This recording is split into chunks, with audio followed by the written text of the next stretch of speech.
Hello, and welcome back to another episode of the Western Canon Challenge, where we are reading the entirety of the Western Literary Canon out loud.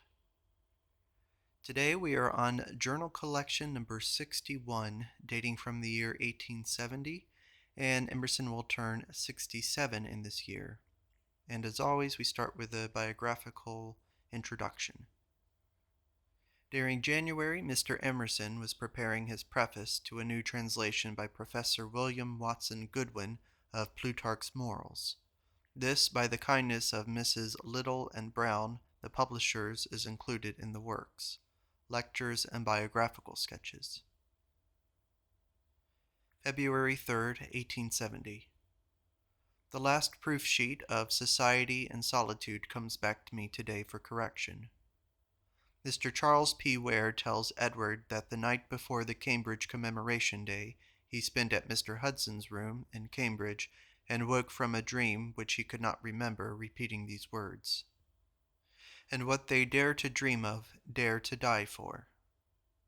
He went to the Pavilion dinner, and there heard Mr. Lowell read his poem, and when he came to the lines, "Those love her best who to themselves are true, and what," Ware said, "Now I know what's coming, but it won't rhyme," and Mr. Lowell proceeded, "They dare to dream of, dare to do."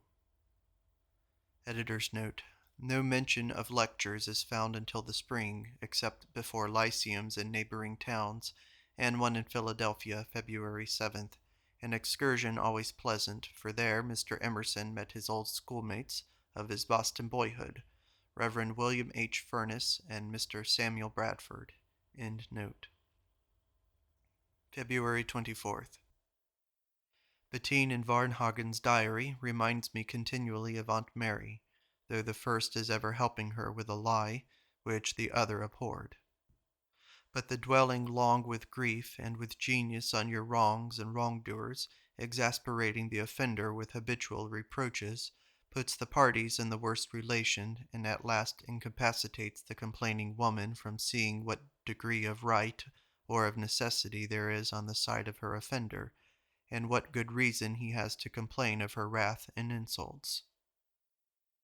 This ever-increasing bias of the injured party has all the mischief of lying. February 27th. At club yesterday, Lowell, Longfellow, Cabot, Bremer, Appleton, Hunt, James, Forbes, Fields, Erastus Bigelow was a guest. How dangerous is criticism! My brilliant friend cannot see any healthy power in Thoreau's thoughts. At first I suspect, of course, that he oversees me, who admire Thoreau's power. But when I meet again fine perceptions in Thoreau's paper, I see that there is defect in his critic that he should undervalue them. Thoreau writes in his field notes, "I look back for the era of this creation, not into the night, but to a dawn for which no man ever rose early enough." A fine example of his affirmative genius. March 15th. My new book sells faster, it appears, than either of its foregoers. This is not for its merit, but only shows you that old age is a good advertisement. Your name has been seen so often that your book must be worth buying. I hate protection of trade in our politics, and now I recall in what Stillman said of the Greek War, that the English opposition to the independence of Greece is merely out of fear for its depriving them of the Eastern trade. A gentleman, English, French, or American, is rare. I think I remember every one I have ever seen. March 16th. Musageets. After the social circle had broken up last night, and only two remained with me, one said that a cigar had uses. If you found yourself in a hotel with writing to do, fire just kindled in a cold room, it was hard to begin, but light a cigar and you were presently comfortable and in condition to work. Mr. Simon Brown then said that he had never smoked, but as an editor of the New England Farmer, he had much writing, and he often found himself taking up a little stick and whittling away on it, and in a short time brought into tune and temper by that Yankee method. Alva Crocker gave me in the cars a history of his activity in the matter of the Fitchburg Railroad, beginning I think in 1837. He is the author of The Road. He was a paper manufacturer and could not get the material for making paper for less than 8 cents a pound. Whilst in Boston and elsewhere it could be got for 2, 3, and 4 cents.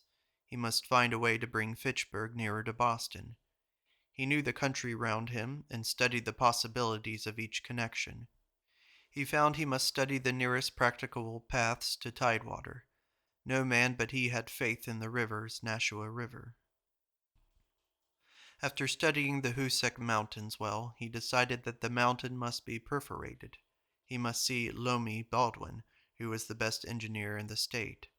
He could not get at that busy man. He knew that his own mother's dearest friend had been the lady who was now Mr. Baldwin's wife. To her he went, and told her who he was, and what he wished of all things to see Mr. Baldwin. The lady said, "I loved your mother dearly, but I know nothing of you, but for her sake I will take care that you shall see him. Come here, say next Sunday after dinner about 3 o'clock.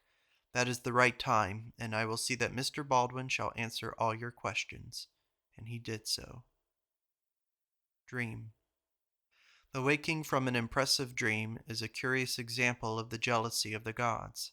There is an air as if the sender of the illusion had been heedless for a moment that the reason had returned to its seat and was startled into attention. Instantly there was a rush from the quarter to break up the drama into a chaos of parts, then of particles, then of ether, like smoke dissolving in a wind. It cannot be disintegrated fast enough or fine enough. If you could give the waked watchman the smallest fragment, he could reconstruct the whole. For the moment he is sure he can and will. But his attention is so divided on the disappearing parts that he cannot grasp the least atomy, and the last fragment or film disappears before he could say, "I have it." Then there's an untranslated French quotation from Montesquieu and his Pensees. March. In clubs I ought to have said that men being each a treasure house of valuable experiences, and yet the man often shy and daunted by company into dumbness. It needs to court him, to put him at his ease, to make him laugh or weep, and so at last get his natural confessions and his best experience. And there's another untranslated French quotation from Varnhagen, Vol.10, page 100. March 23rd. On the 31st I received President Eliot's letter signifying the acceptance of Carlyle's bequest of the Cromwellian and Friedrich books by the Corporation of Harvard College, and enclosing the vote of the corporation. I wrote to Carlyle the same day enclosing the President's letter to me and the record of their vote, and mailed it yesterday morning to him. Study for eternity smiled on me. Varnhagen says, "Goethe once said to me, 'How can the narrative be always right? The things themselves are not always right.'" And Varnhagen adds, "A microscopic history is not better than one seen with the natural, unarmed eye. Not the rightness of the now visible littles, but the gross impression is the main thing." Varnhagen, Vol.10, page 174. At Wiesbaden, an Englishman, being addressed by another guest at the table, called the waiter and said to him aloud, "Waiter, say to that gentleman that I won't speak with him." This delighted Varnhagen, and he adds, "Worthy of imitation, nothing more odious than table d'hôte conversation." Musagetes. Goethe's Fly. Read not in your official professional direction too steadily. Rather less and less, but where you find excitement awakening, for every surface is equally near to the center. Every one has his own experience, but I find the contrast most suggestive. Editor's note. Under the new and more liberal dispensation of President Eliot's administration, courses of university lectures were established, and Mr. Emerson was invited to give a discourse of 16 in the philosophical department in April and May. These were Introductory, The Praise of Knowledge, Transcendency of Physics and Perception, and Memory, Imagination, Inspiration, Genius, Common Sense, Identity, meters of mind, the Platonists, conduct of intellect, relation of intellect to morals. End note. Identity, bias. The best identity is the practical one, as in the pure satisfaction felt in finding that we have long since said, written, or done somewhat quite true and fit for ourselves. Stephens relates that he went into Schelling's lecture room at Jena. Schelling said, "Gentlemen, think of the wall." All the classes at once took attitudes of thought.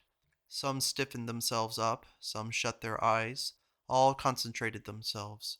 After a time he said, "Gentlemen, think of that which thought the wall." Then there was trouble in all the camp. The scholar who abstracted himself with pain to make the analysis of Hegel is less enriched than when the beauty and depth of any thought by the wayside has commanded his mind, and led to new thought and action. For this is healthy, and these thoughts light up the mind. He is made aware of the walls, and also of the open way leading outward and upward, whilst the other analytic process is cold and bereaving, and, shall I say it, somewhat mean espying. The delicate lines of character in Aunt Mary, Raleigh, Margaret Fuller, Sarah A. Ripley need good metaphysic, better than Hegel's, to read and delineate. There is one other reason for dressing well than I have ever considered, namely that dogs respect it and will not attack you in good clothes.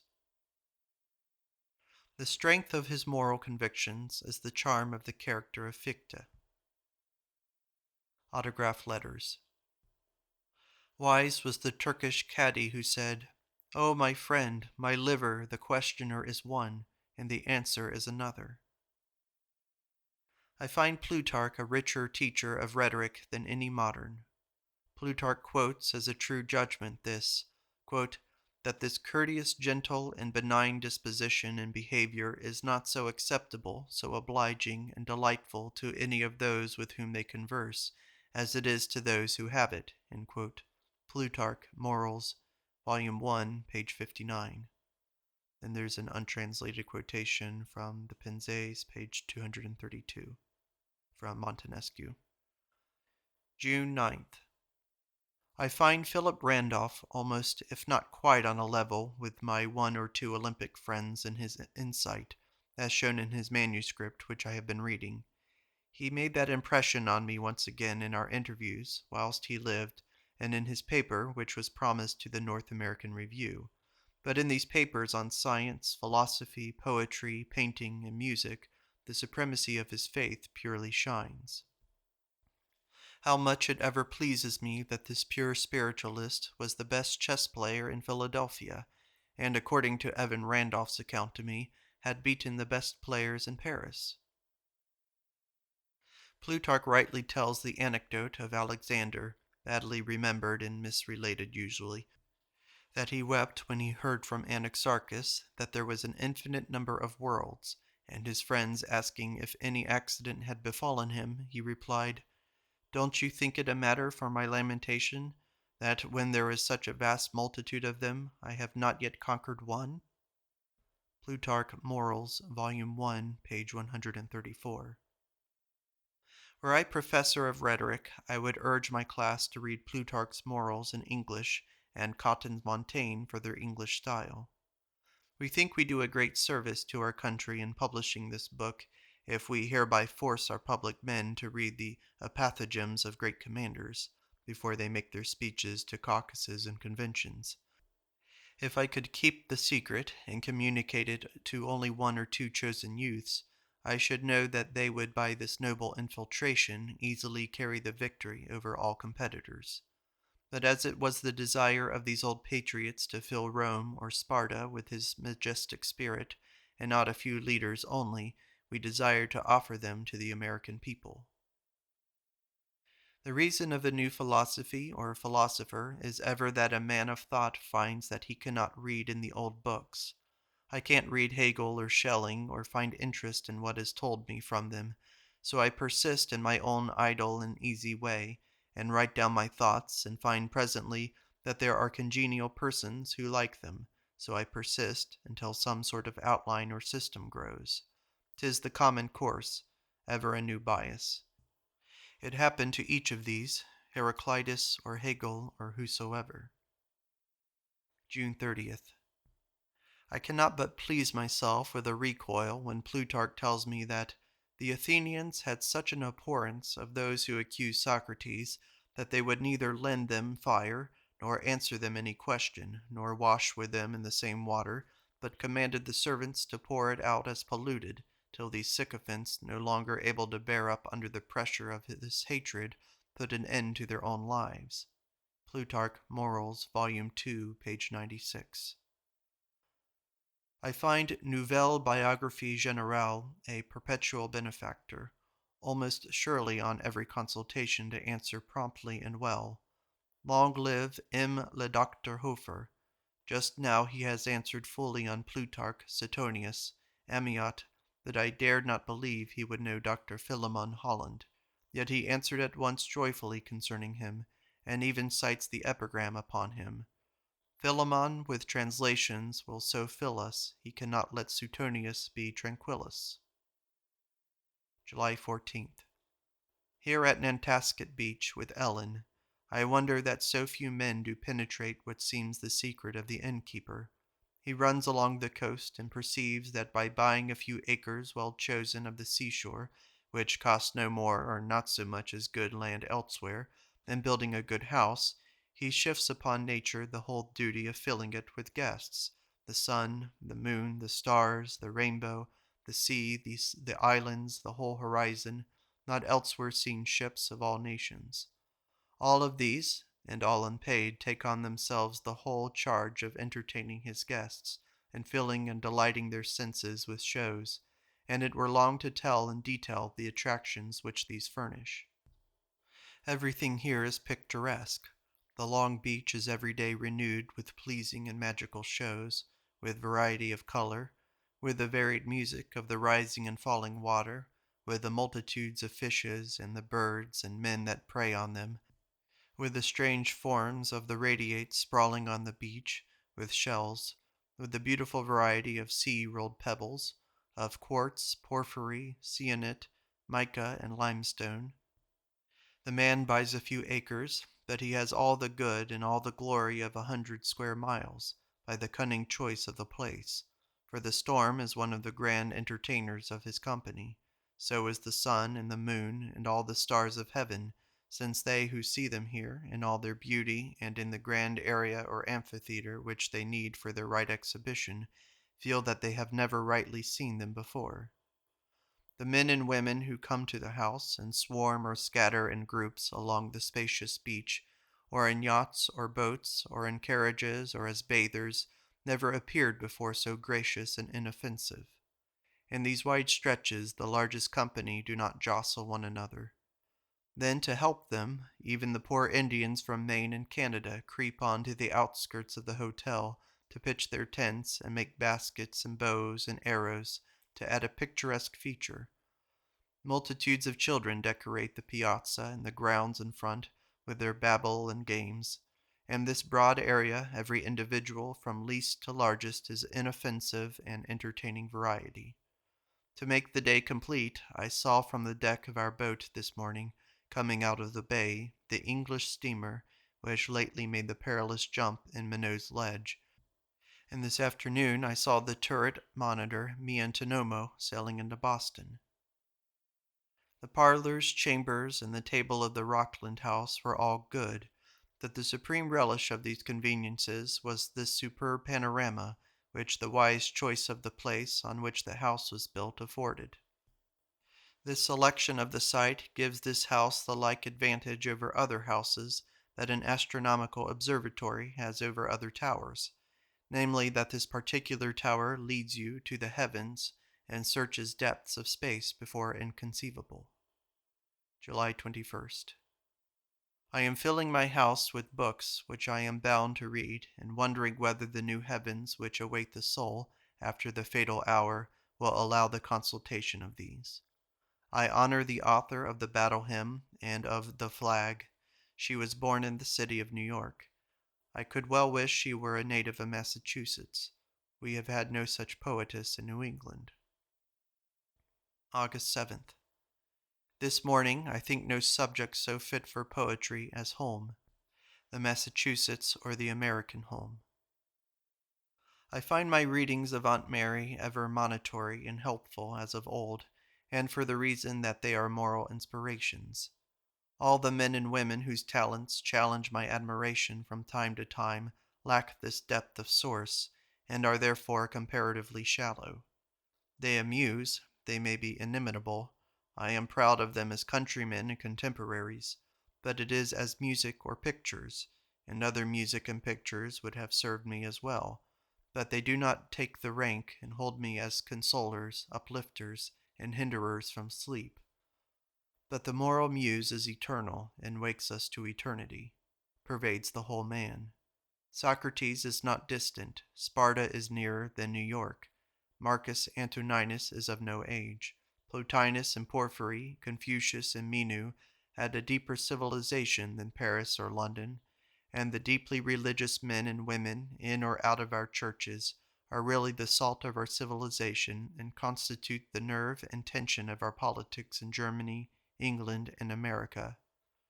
The men of talent see the power or principle and the necessity of respecting it, but they deal with its phenomena and not with the source. It is learned and wielded as an accomplishment and a weapon. As I have before written, that no number of nays will help, only one yea, and this is moral. Strength enters according to the presence of the moral element. There are no bounds to this power. If it have limits, we have not found them. It domesticates. They are not our friends who are of our household, but they who think and see with us. But it is ever wonderful where the moral element comes from. The Christian doctrine not only modifies the individual character, but the individual character modifies the Christian doctrine in Luther, in Augustine, in Fenelon, in Milton. Something like this I read in Levesque or Antoninus. September 2nd.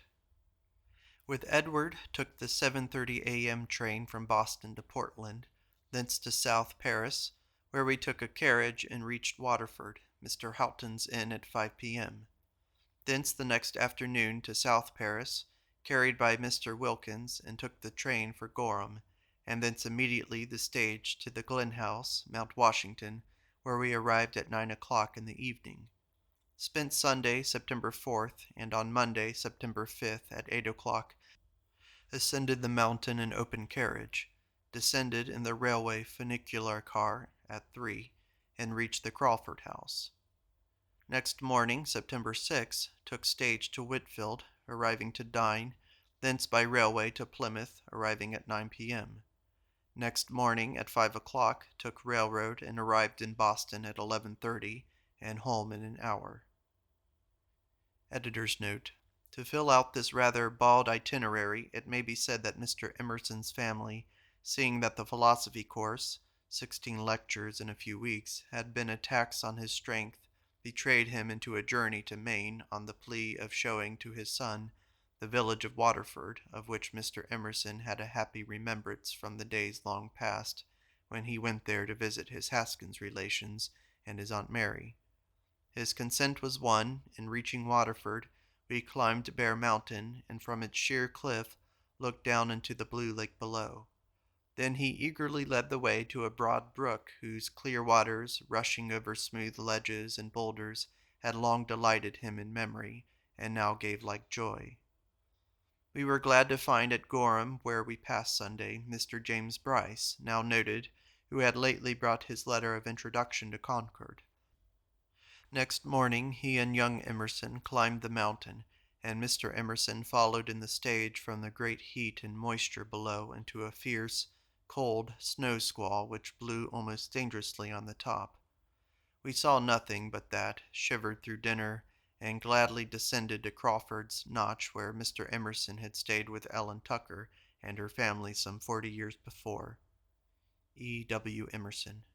End note. Very much afflicted in these days with stupor, acute attacks whenever a visit is proposed or made. Then there's an untranslated quotation from Montesquieu. September 24th. On Saturday at Club present Sumner, Longfellow, Lowell, Hoare, James, Brimmer, Fields, Estes Howe, Holmes, R.W.E., and as guests Mr. Cataxi, the Russian minister, Honorable Samuel Hooper, and Henry Lee, Esquire. September 26th. Chivalry, I fancy this afternoon, would serve as a good title for many topics, and some good readings which I might offer to the fraternity course of lectures on December 6th. George Ticknor, Hallam, and Renan, in his paper on the Paris Exposition, have each given me good texts. Fariel has others, and the wonderful mythology and poetry of Wales, of Brittany, of Germany, and the Nibelungenlied, and Scott and Joinville, and Froissart can add their stores. It might be called imagination as well, and what we call chivalry be one rich illustration. Every reading boy has marched to school, and on his errands to fragments of this magic, and swinging a cut stick for his broadsword, brandishing it, and plunging it into the swarm of airy enemies, whom his fancy arrayed on his right and left. The life of the topic, of course, would be the impatience in every man of his limits, the inextinguishableness of the imagination. We cannot crouch in our hovels or our experience. We have an immense elasticity. Every reader takes part with the king or the angel or the god in the novel or poem he reads, and not with dwarfs and cockneys. That healthy surprise which a sunset sky gives to a man coming out on it alone and from his day's work, or which the stars unexpectedly seen give. October 2nd. La portée, the range of a thought, of a fact observed, and thence of the word by which we denote it makes its value. Only whilst it has new values does it warm and invite and enable to write, and this range or ulterior outlook appears to be rare in men. A slight primitive difference, but essential to the work, for this possessor has the necessity to write. 'Tis easy and delightful to him, the other finding no continuity, must begin again uphill at every step. Now Plutarch is not a deep man, and might well not be personally impressive to his contemporaries, but having this facile association in his thought, a wide horizon to every fact or maxim or character which engaged him, every new topic reanimated all his experience or memory, and he was impelled with joy to begin a new chapter. Then there is no such chord in nature, or faggoting thoughts as well as actions, as religion, which means faggoting. Plutarch had a commanding moral sentiment, which indeed is common to all men, but in very unlike degree, so that in multitudes it appears secondary, as if aped only from eminent characters, and not native. But in Plutarch was his genius. This clear morale is the foundation of genius in Milton, in Burke, in Herbert, in Socrates, in Wordsworth, Michelangelo, and I think also in many men who like to mask or disguise it in the variety of their powers, as Shakespeare and Goethe. Indeed, we are sure to feel the discord and limitation in men of rare talent, in whom this sentiment has not its healthy or normal superiority, as Byron, Voltaire, Daniel Webster. The writer is an explorer. Every step is an advance into new land. Memory. The compensation of failing memory is the assistance of increased and increasing generalization. As a side note, I believe on this, ironically, I think he just wrote this a few pages before, did he not? Anyway, I'll keep going. Old age stands not in years, but in directed activity. Among my mnemonics, I record that I went into France just 300 years after Montaigne did. He was born 1533. I visited in 1833. Editor's note. During this year, the government of Harvard University determined that it should no longer discredit itself by conferring the degree of Master of Arts on any graduate who should have survived 5 years and have $5 to pay into the treasury for receiving it. Mr. Emerson was appointed one of a committee of Harvard teachers to prepare a plan for conferring that degree. He was also made one of the committee to visit the academic department of the university. End note. October 6. Today, at the laying of the cornerstone of the Memorial Hall at Cambridge. All was well and wisely done. The storm ceased for us, the company was large, the best men and the best women all there, or all but a few, the arrangements simple and excellent, and every speaker successful. Henry Lee, with his uniform sense and courage, the manager. The chaplain, Reverend Philip Brooks, offered a prayer in which not a word was superfluous, and every right thing was said. Henry Rogers, William Gray, Dr. Palfrey made each his proper report.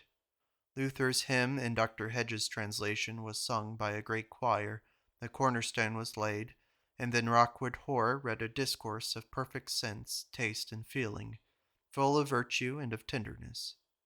After this, an original song by Wendell Holmes was given by the choir. Every part in all these performances was in such true feeling that people praised them with broken voices, and we all proudly wept. Our Harvard soldiers of the war were in their uniforms and heard their own praises, and the tender allusion to their dead comrades.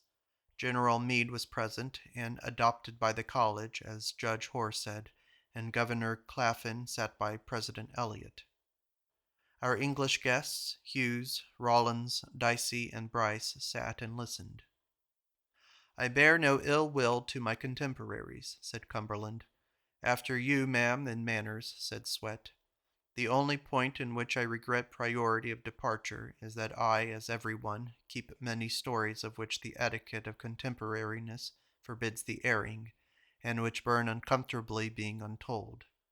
I positively resolved not to kill A, nor C, nor N, but I could a tale unfold like Hamlet's father. Now a private class gives just this liberty, which in book or public lecture were unparliamentary, and of course because here, at least, one is safe from the unamiable presence of reporters. Another point. I set great value in culture, on foreign literature, the farther off the better, much on French, on Italian, on German or Welsh, more on Persian or Hindu, because if one read and write only English, he soon slides into narrow conventions and believes there is no other way to write poetry than as Pope or Milton. But a quite foreign mind, born and grown in different latitude and longitude, nearer to the pole or to the equator, a child of Mount Hecla like Sturluson, or of the Sahara like Averroes, astonishes us with a new nature, gives a fillip to our indolence, and we promptly learn that we have faculties which we never used. How right is Couture's rule of looking 3 times at the object for 1 at your drawing, of looking at nature and not at your whim, and William Hunt's emphasis after him on the mass instead of the details, and how perfectly, as I wrote upon Couture long ago, the same rule applies in rhetoric or writing. Wendell Holmes hits right in every affectionate poem he scribbles by his instinct at obeying a just perception of what is important, instead of feeling about how he shall write some verses touching the subject. And eminently this is true in Rockwood Hoare's mind, his tendency to the integrity of the thing. What a lesson on culture is drawn from every day's intercourse with men and women. The rude youth or maid comes as a visitor to a house, and at the table cannot understand half the conversation that passes. So many allusions to books, to anecdotes, to persons, hints of a song, or of a fashion of the war, or the college, or the boatman, or a single French or Latin word to suggest a line or sentence familiar to inmates unknown to the stranger, so that practically 'tis as if the family spoke another language than the guest. Well, there is an equal difference if their culture is better in all their ways, and by the like abbreviation, by better methods, and only long acquaintance, that is, slow education, step by step in their arts and knowledge, can breed a practical equality. The like difference, of course, must appear in the father, the son, the grandson, and the great-grandson, if better opportunities of education are provided to each successor than his parent enjoyed. Greatness. They deride thee, O Diogenes. He replied, But I am not derided. Plutarch, Morals. But, memo, I must procure a Greek grammar. Oh, for my old Gloucester again. A passage in the Convito of Dante testifies that he knew Greek too imperfectly to read Homer in the original. See Biographie Generale. Objection to metaphysics. The poet sees holes and avoids analysis.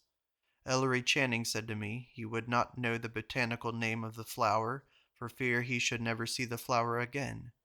The metaphysician, dealing as it were with the mathematics of the mind, puts himself out of the way of the inspiration, loses that which is the miracle, and which creates the worship. America.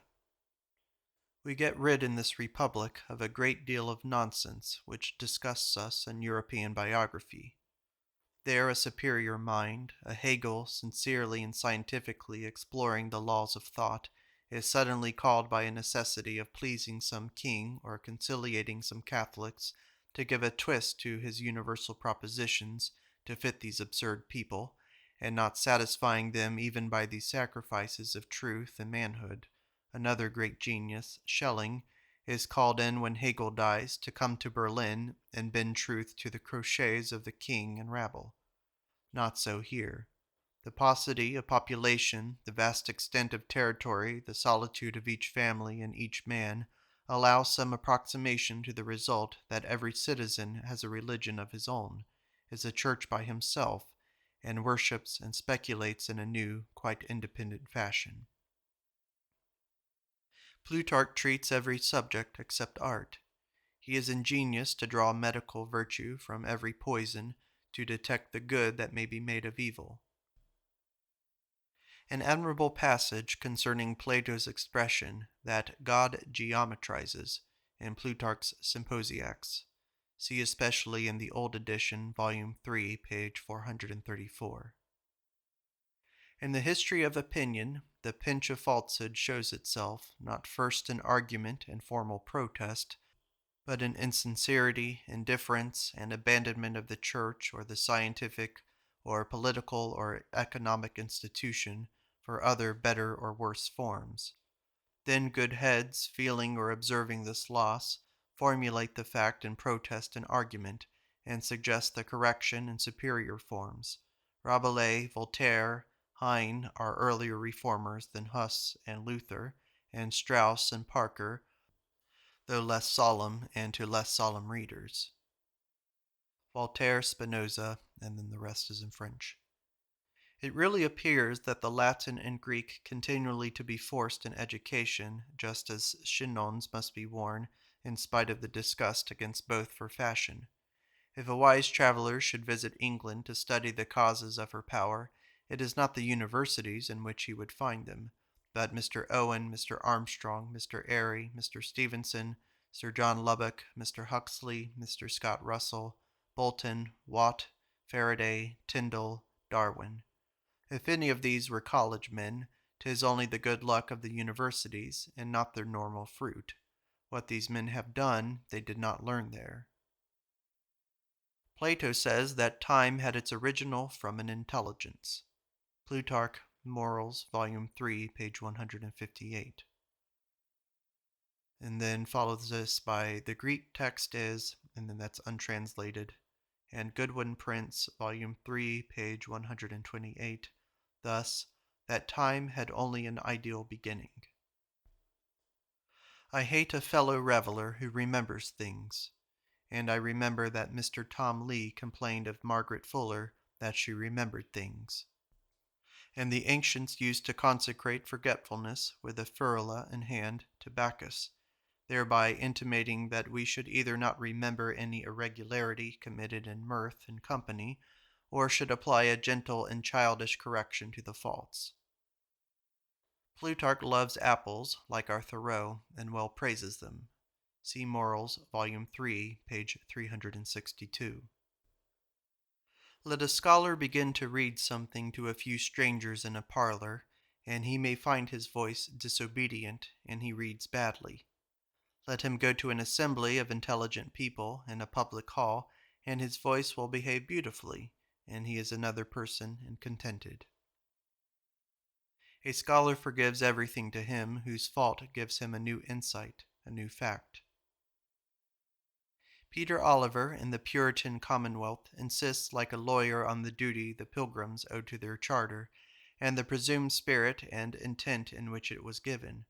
He overlooks the irresistible instruction which the actual arrival in the new continent gave. That was a greater king than Charles, and insisted on making the law for those who live in it. They could not shut their eyes on the terms on which alone they could live in it.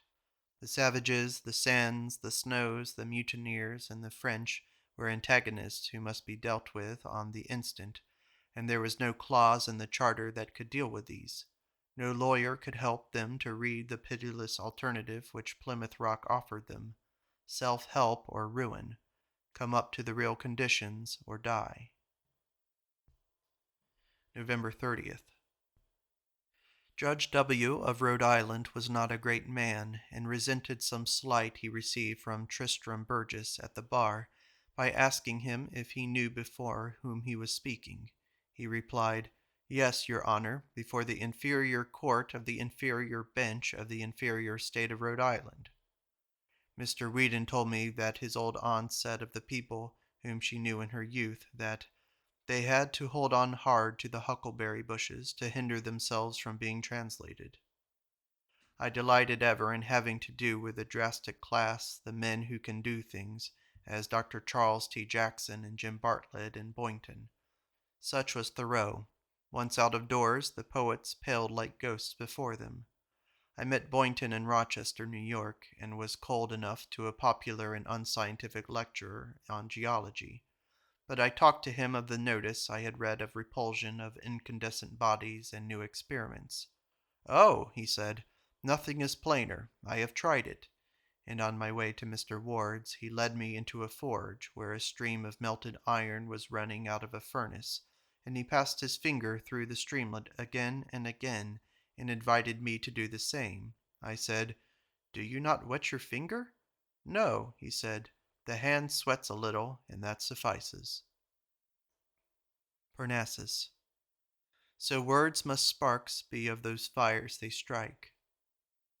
I saw that no pressman could lay his sheet so deftly, but that under every one a second sheet was inadvertently laid, and no bookbinder could bind so carefully, but that a second sheet was bound in the book.